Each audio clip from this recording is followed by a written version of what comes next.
Hey there, I had the opportunity today to talk to Roger Sherping, who created Projection Smart, and I wanted to share our segment with you. We did a walkthrough of what it looks like to be an independent professional, but what Roger does and what Projection Smart does is it really puts your feet on the ground when it comes to the numbers, the inputs and the outputs of the business. And it's a great dimension as you explore creating your business. You know, there's a lot of what the idea is and how you're going to brand yourself, but boy, there's very few tools that put your feet on the ground as well as what Projection Smart does. So I want to share that with you today, and here's the clip. Let's roll. Good morning, Voyager U community. Today we're talking about how to get an idea if your independent business is going to succeed as you look forward, and we're going to look through a very specific lens through the numbers and the finance. But we're not going to go so deep into this being an accounting overview. It's more of what are the inputs and outputs of your business. I'm here today with Roger Sherping. He was a Voyager member. He's also the creator of Projection Smart. And I am a customer of Projection Smart. I've used it for two businesses. And I originally used it just to get a go or no go. Is this thing going to work? And then get an idea on if it is a go, what is it? What is the business going to look like? So I think you're going to really enjoy the walkthrough of what Projection Smart can do for your fractional, consultant, independent, and even your side hustles. All of you in the Voyager community have side hustles. So this will give you an idea, and it'll get what I like to say is to get your feet on the ground of your business. The idea of your business is big, and of course it's going to succeed, right? Because they all do, don't they, Roger? Everything succeeds just because it's a beautiful idea. So, so here with me today is Roger Sherping. For those of you who know Roger, you kind of know his background. He and I have been great business associates for a long time. But Roger, if you wouldn't mind just saying a minute or two about you and Projection Smart, and then we'll go into a little demo here. Sure. And our demo, everybody, is going to be a model for, I think we're going to do an IT person today, right? That's correct. Beautiful. Roger. So if you've ever read Traction, the book Traction, I'm what we call an integrator. I've managed a lot of small companies and turned around a bunch of small companies. And I noticed that small companies struggle because most small company owners don't have a background in finance or accounting. So they can't necessarily see their financial future and they struggle. And I wanted to do something about that, and that's what caused me to create Projection Smart, a way to help non-financial people understand their financial future. Doing it themselves, not hiring an accountant or a CPA, but actually giving them the tools to do it themselves. And that's what we're going to look at. Beautiful, beautiful. Well, let's dig in. All right. So John talked about how he used Projection Smart, and I've learned from dealing with entrepreneurs that most people who start a small business do so, they're not really even sure if it's going to make any money. They don't know if it's going to be able to pay them what they need to make a decent living. They don't know how much cash they'll need to get going. They just kind of start the business and hope for the best. And I know there are a lot of people in the Voyager community that, like me, 3 years ago, I decided I want to go out on my own. And I had to have the confidence that I could do this, that I could cover my expenses, that I could bill enough hours and make it work. And that's what we're going to work through a model of doing just that, showing how it happens. So this is our homepage, and this is the product we're going to be talking about today, which is Projection Smart Startup, everything you need to start a business. So we're going to jump in, and I'll go to Startup. And at Projection Smart, we like everything to be very simple, and I like threes. So there are only 3 steps to this. Is what are you going to sell? What is your overhead going to be? And what are your startup costs? So what we're going to do is we're going to take you from this nebulous, high level, I want to start my own business, and we're going to get very granular. On each of these 3 things, we're going to get very granular. We're going to force you to really think through all the way down through the details so that you can have confidence that what we're about to do makes sense. So we'll start with sales. And we're going to figure out what you intend to sell. What's your vision for this business? I'm going to start it in January. So where will your sales come from? So what exactly are you going to sell in this business? What are your products or services? Well, I'm going to be a consultant. We decided we're going to do an IT consultant. So I'm going to sell my hourly services. And I'm going to bill myself out at $200 an hour. And how much profit do I make on that $200, John? 100%. 100%, because I'm not paying somebody else. I am doing the work. It's me. So I get to keep the whole $200. But I'm also going to sell some, because I'm IT, I'm going to sell some hardware. So I'm going to sell servers, right? So, and a good server is $6,000 and it cost me $2,000. So I'm going to make a 33% margin on those. I also envision that I'm going to sign these monthly, in addition to the hourly work, I'm going to sell these monthly service contracts with these companies. So I'm going to have a monthly one contract where that's $150 a month. I take care of everything for you.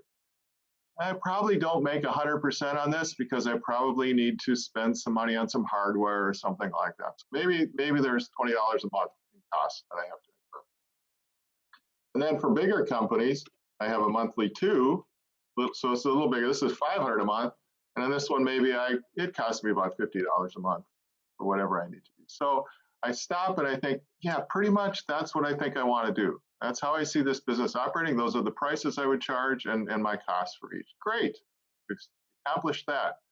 Now, what does it look like as you grow this business? You're starting at zero, obviously. So what's going to happen? Well, I'm going to get my first client. Maybe I bill 25 hours the first month, and then maybe I get my second, so I bill 50, and then it picks up a little bit. I'm at 100, and I think I get to about 150.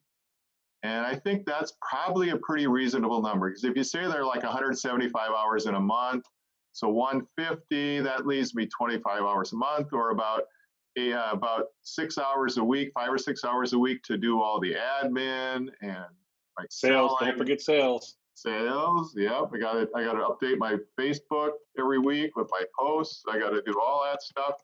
So I'm going to say 150. If I can hit 150, if I can bill out 150, I'll be happy. I think I can do that. Roger, is that based on a normal 40-hour work week? Yes, it is. Great, yep. Thank you. And a key point here is that this is billable hours. This is not the number of hours I'm working, to your point, John. This is what I think I can bill. I'll probably work a heck of a lot more than that, but this is just what I think I can bill. So I'm going to sell servers, and I don't know, maybe I sell one the first quarter, another one the second quarter, and one the third quarter, and one in the fourth quarter. And then I'm going to get my monthly contracts. Well, I'm not going to get one for a while. So maybe in the second quarter, I sell my first monthly contract and I start billing. I start billing a monthly fee, and that continues, keep that customer, and maybe I pick up another one. I'm billing it 2 a month, and then I pick up another one, okay? And then I go to the bigger contracts, the bigger companies. And this takes me a little longer. I don't get one of these until out to here. And I get the next one in the next quarter. So I sit back and I go, yeah, I think I can do that. That describes my first year. Those are the things I'm going to sell, and that's how many of each I'm going to sell, and the number of hours. Yeah, I said that feels right. Yeah, so just for the Voyagers here, that is reflective of most people in the community. This is a normal balance. I would call this a healthy business. This is how they look. Okay.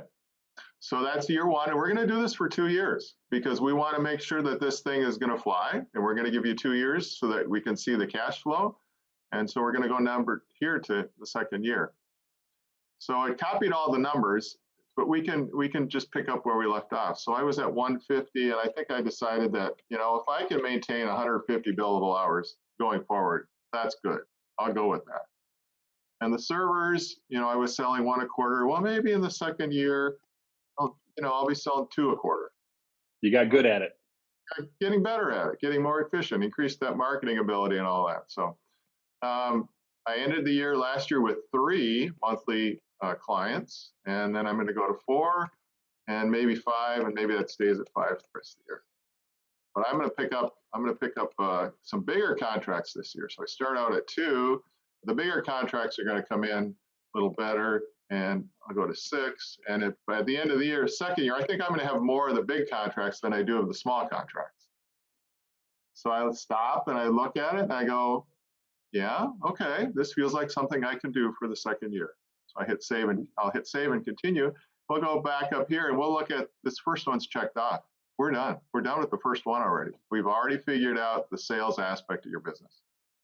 Now we need to know what your overhead expenses are. And overhead is those things that you have to pay whether you sell anything or not, right? So you got to pay the rent, you got to pay the phone bill, you got to pay all that stuff. Those are all overhead expenses. First one, and the reason it's first on the list, is you got to pay yourself. If this is going to be your business, we're not going to leave this out and see how it comes out. No, we're going to plan for it. We're going to put in $10,000. We're going to say, I want to make $10,000 a month. So I put it in, and the program will copy it all the way across for you. So you don't have to type all those zeros. All right, so for sure, I have to build that in. What else? I'll have to pay taxes on my wages, employer taxes. Put that in, and I got to pay rent. I'll need a nice modern office somewhere so people know that I'm real. Put that in. And marketing, I got to get the word out. So let's say I put in $500 a month, and I do that for the first quarter, and then maybe I cut back to 100. I don't know. I know I have to do something to keep the word going, but it's completely flexible, whatever you want to do. All right. So I look at it and I got to pay myself, pay my taxes, pay my rent, pay my marketing expense. Oh, I probably got to pay my cell phone. That'll be $150 a month. I'll pay that. Cell phone or internet. So, okay, I think that's it. I think that's all I need to pay for overhead for this business. And we will go save and continue. And now we're at year 2. It'll copy all the same numbers. We can add new things like maybe we need to start paying an accountant. I'm done doing the accounting the first year, I'll do it, but the second year I want to pay somebody $150 a month to do the accounting for me. I want to get that off my plate. So make whatever other changes you want, and we hit save and continue, and we're done with the overhead. This is checked off. We've now thought through the second aspect of the business, which is we figured out what we're going to sell, and we figured out our overhead. So we're getting close. All right, step 3 is we now have to figure out what it's going to take to get your business going, how you'll finance your business. And we'll walk through a few questions here. We hit begin. First thing we need to know is about billing your customers. Do your customers pay you immediately, or do you send them a bill and wait for them to pay you? Well, I'm not an online retailer, so I don't get paid immediately. So I do send my customers a bill, and let's say they pay me in 30 days. I better plan on that. I'm not going to have the cash for 30 days, so I better plan on that. Second question is, how much inventory do you plan to carry? So the computer did a little math for you and said, it looks like you need to carry about $1,800 worth of inventory, but maybe I know better than that. I know I can get those servers on just a day's notice, so there's no reason for me to carry any inventory. So I'm going to leave that at 0. Then how many days do you have to pay your suppliers? Well, I'm a startup company. I don't really have any credit, so I'm going to, other than my phone bill, I'm pretty much just going to pay everything immediately. So I'll say 0 days. Hit save and continue. Now, it's going to cost some money to get this business started up. There's some things you need to do. For example, equipment. Maybe I need to buy the latest and greatest laptop because the old clunker I have now just won't cut it if I'm going to be an IT professional. So I better buy that. And I need to incorporate the business. So I need to, file my business filing and maybe get a fancy maybe I need someone to develop me a logo. Got to hire someone out of Voyager to develop me a logo. Pay them $500 so I have a snazzy logo to go with my new business. What else do I have to spend? Maybe that's it. Oh, maybe some SaaS subscriptions, right? So I need to get a subscription to Microsoft online. I need to get a subscription to Zoom or something like that. So I'll pay those in advance, so that maybe that's $500 it costs me to get those going. So I look at that total and it says, yeah, I'm gonna need about $6,000 before I can even start this business. I need to get that in. So I hadn't thought about that. I got to put this money up to get the business started. So now you have thought about it because we walk you through it. So I hit save and continue, and we're actually at the last step now. Where's the money going to come from to get this business going? So how much money will you and others put into the business? How much money do you plan to put in as capital that you don't really want it back? It's invested in the business. How much will others invest as capital? or how much do you plan to loan to the business? So let's say I've heard entrepreneurs say this. They said, well, I'll put up, $5,000 business, but I want to get it back. As this starts to cash flow, I want to get it back. So maybe I want to get $500 a month back, and I'll give myself a year. So, starting the second year, I want to start getting my money back. So I'll set that up for 2022. The bottom part of this is how much will the business borrow? That's kind of unusual for a startup, unless you're borrowing from your Uncle Jim or something like that. Probably not going to go to a bank if you're a solopreneur starting a business. So I'm going to hit save and continue, and it's going to give us this little summary that says, well, you said you need $6,000 of equipment to get started, but you got a problem. For the first 2 months of your business, you have a negative cash flow. You are not cash flowing this business. You're spending more than you're bringing in. So really, you need $21,000. You've only put in $5,000. You're short $16,000. You can't start the business right now. You would think this is a no or no go moment, and when in fact, if you only thought through this lens, but it's not. This is okay. Now I have my feet on the ground. What can I adjust? I believe this can work. What can I adjust? Walk us through that, Roger. Right. So I didn't point that out at the beginning. Don't get too worked up about answering the questions like, how many servers will I sell in the 14th month? It's not really that important. Put in your best guesses. And that's what we did. We put in our best. We aren't omniscient. We can't tell the future. We take our best guesses and we put it in. Or I think John said you called it informed. You put in informed numbers. I call them guesses, but it's the same thing. You put in the best that you can do, and we get to the end and we go, oh, I got a problem. That's okay. That's okay. Now we're going to walk through how we're not going to walk away just because we see a negative $16,000. We're going to go, okay, how can we fix this? So all the numbers that we put in so far have been our best guesses. John calls them informed numbers. I call them swags. They're standard wild ass guesses. But it doesn't matter. Don't worry about how many servers am I going to sell in the 14th month. Just take your best guess. We're going to put the numbers in the best we can. We're going to get to this point, and we're going to look, and we're going to go, oh, negative 16,000. I have a problem. Doesn't mean this is a no-go. It means, what do I have to do to fix it? So we're going to go back, re-examine all of your assumptions, and figure out maybe some of them need to be changed, right? So let's go back. Let's go back to the startup costs, which, here, edit costs. Let's say, well, that $5,000, you know what, I can probably get a used one for $3,000. It'll be just as good, but it'll be refurbished. That'll save me some money.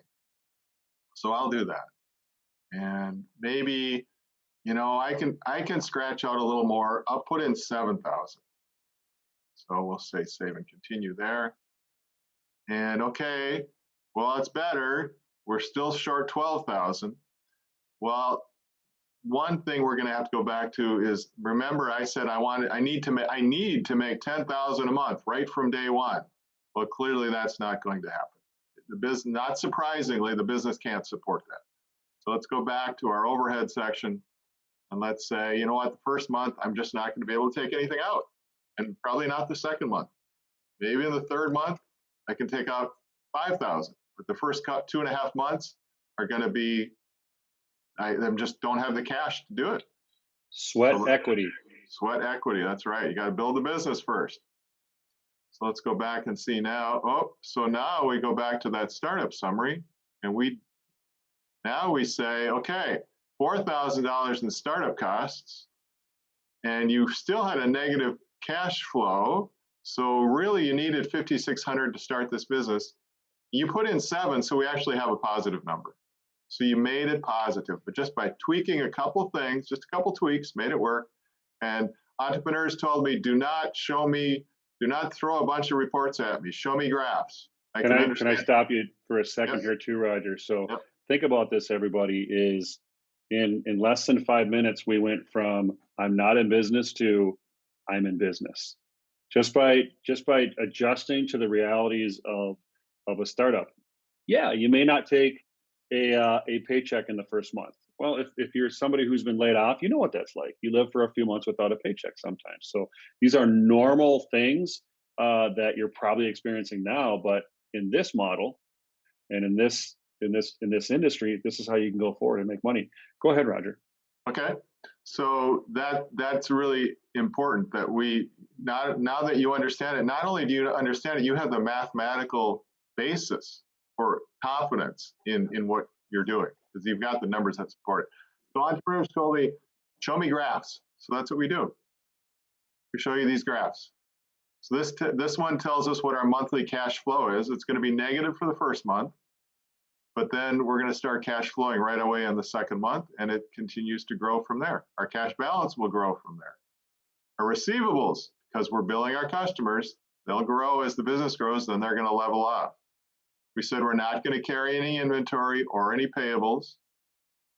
And then this is what our sales will do, and this is what our net income will do. So it's all in the graphs. These are the key numbers, so you can see the key numbers of your business in these graphs.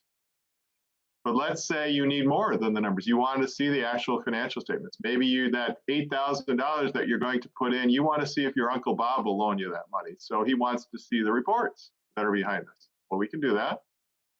Okay. Here's the income statement. These are the numbers that were generated from the assumptions that you put into the business. We did all the accounting for you. We did all the math for you. Here are the income statements. If he says, oh, I want to see a cash flow. Okay, we got that too. So here's your cash flow statement saying that you're going to have a negative 1,300 in the first month, and then you're going to have positive numbers after that. We have the cash flow to do it. Maybe in your case, maybe you are going to a bank. So then you just go to this button here. Here's year one. Here's everything for year one. Here's the income statement. Here's the balance sheet, cash flow. You print that out, you give it to your banker, and he falls out of his chair because no one ever goes to the banker with this kind of data. And we have many stories of entrepreneurs who have gone to their banks. They were financeable businesses. They've gone to their banks with these reports, and the bankers have never seen anything like it. Mm-hmm. It's an amazing help, and I think that concludes our IT professional who went from I'm stuck in my career to I think I have a sense on how it's going to work, but I'm still cash flow negative, to I'm in business and I've got the inputs accounted for, and now I just got to get rolling. So you've just watched us in this session, which is hopefully less than a half hour, take somebody who's got 20, 30 years of experience, go from I have this idea of hanging out my own shingle to my feet are on the ground. And I continue to say that about Projection Smart is it gets your feet on the ground. The clouds is great. I'm a dreamer. I spend most of my time on the clouds anyway. That's just how I'm built. But you have to have your feet on the ground from time to time. So please use this. Please use Projection Smart. In this video, as this gets shared, there will be a link and all sorts of wonderful stuff that you can click to go get it. And then apply it to you. You saw how easy it is. It doesn't take, I can do it. One last thing before we close this video, and that is Roger had talked about the hourly breakdown, 173 hours in a month, 150 towards clients at your apex. You need that other time to work on the business. And so another question you might ask is, okay, I've got my feet on the ground. I've done Projection Smart. Think about those other 20 or so hours, 20 to 30 hours in a month, maybe more. That's where your Voyager U stuff comes into play. You have to, it's the, how do I network? How do I sell? How do I grow? Who's in my community? All of the things that are here. This is why the feet on the ground with Projection Smart works so well with the activities and discipline of being an independent professional that Voyager U does for you. So blend these two together, and like I did, and like the others do, and you'll be off to a good start.